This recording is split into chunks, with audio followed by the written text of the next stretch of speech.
Ladies, gentlemen, and youth bowlers from around the world, welcome to the Kegel Show. My name is Don Agent, and for today's guest, I've got my partner and right arm of Kegel Pinsetter parts, Bill Walters. Thank you for popping back in. Oh, not a problem, Don. You know, I say that now to a couple of you guys traveling more than I am now, actually, which is kind of weird looking at. It is. Speaking of traveling, I mean, you had a pretty diversified 2019. I mean, you were, lanesman essentially for a number of stops for the PWBA Right. Tour. How many events did you actually do? Last year I did about a dozen of the ladies tour. I also did a collegiate tournament, and I did the men's U.S. Open up in Mooresville. So Fantastic. yeah, I was pushing the button a lot last year. Women's Tour, you seem to pretty much like it out there. I mean, I've Yeah. heard, I love to see that the tour's back in full swing for the women out there, so they've got a place to compete. Watching the women out there, I mean, do you have any first-year tour players you saw in 19 that you think, man, they're going to make a break for some of the veterans in 2020? There are a few, some of the up-and-coming collegiate players and some of the international players. Their skill set is just outrageous. I mean, their practice regimes, their fitness regimes, nutrition. It's something that as an older person in bowling, we never thought of those sort of things. Mm-hmm. We shoot up and we went and we bowled, and when we were done, we were done. Yep. For these new upcoming players, it's a job. It really is. They get up in the morning and that is what they do. Who internationally sticks out for you? I would say probably Jenny Wagner from Sweden, and any of the girls from Singapore. Oh, yeah. They are just outstanding. Singapore's always been tough tradition. And of course, Maria Rodriguez, some of the Latin American players, again, they're starting to come on. They're starting to be more dominant, especially the tougher the lane conditions are, they seem to thrive on it. Well, I'll tell you what, I actually, my opinion, I love the design of competitive bowling now more so than in the past because it is more globally participating in these Right. events where, years ago you had a couple internationals 20 years ago that, might have come out and bowled, where now, I mean, men's tour, women's tour, and even senior tours are getting a big draw from around the world, obviously. Speaking of tour, the lady that runs that out there, Tennille Milligan. Right. I mean, I've known her for years. Wonderful lady. I mean, she's done an outstanding job, in my opinion, out there.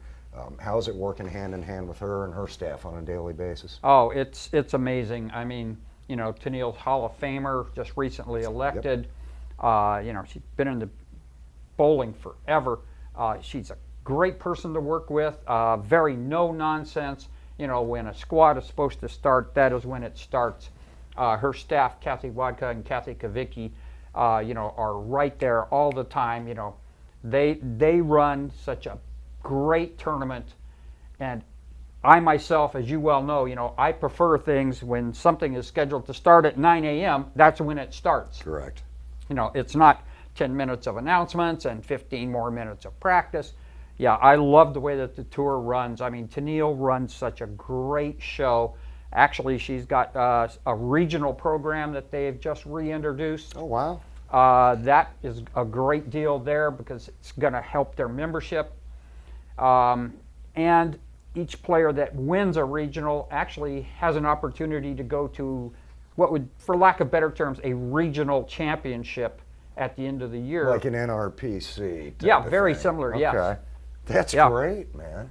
I'm glad to see. I'm glad to see they keep growing. I mean, it is fantastic.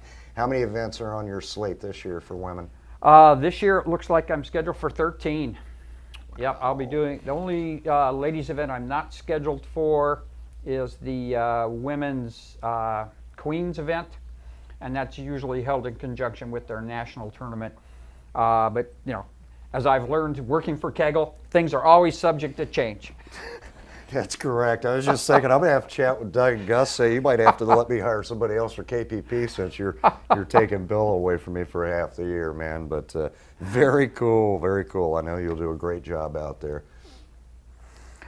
Yeah, it's been fun. But the question I've got for you, I mean, with myself being gone so much, and I like to keep up on the emails and the internal chatter and stuff here at Kegel, but there are times where I come back from being gone doing tournaments, and it's hard for me to catch up with what's going on at Kegel and what's going on even in our division with their Pinsetter parts. So what's new, Don? We, and some of this did transpire while you were on the road. We didn't expand really anything in the KPP line, concerning A2s. We didn't release any new products last year. We focused on sales and marketing and customer support. But the exciting news I got is that at the end of 2019, we entered discussions with some very dear friends of ours at Pinsetter Parts Plus. Yeah. So you got Steve Nadoli, you got Scott Thurston, and you've got Mike Feltz. And we are now currently the new owners of the Pinsetter Parts division. Great. And we are really, really excited. I mean, that's, Steve and I have chatted about this for a number of years. It was a great way to kick off 2020. It's a proven product line.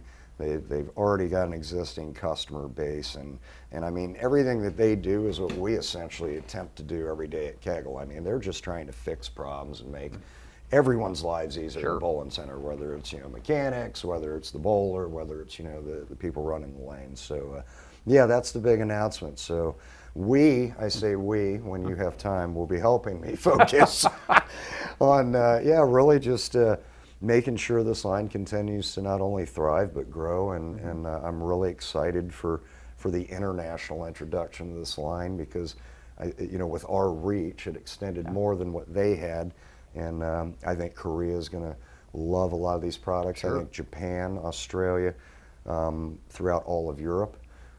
They've got some really unique stuff. What was very cool about this acquisition was, even though they were kind of a competitor, Steve and I have been friends for 2 decades, and but we don't make the same stuff. As you know, Right. our line Yeah. is totally different than what theirs Sure. is. And so it's a very cool, fresh thing to bring through. So you and I will be doing a lot of documentation in between travels, and that's about it. That drained about enough out of me for the year, to be honest with you.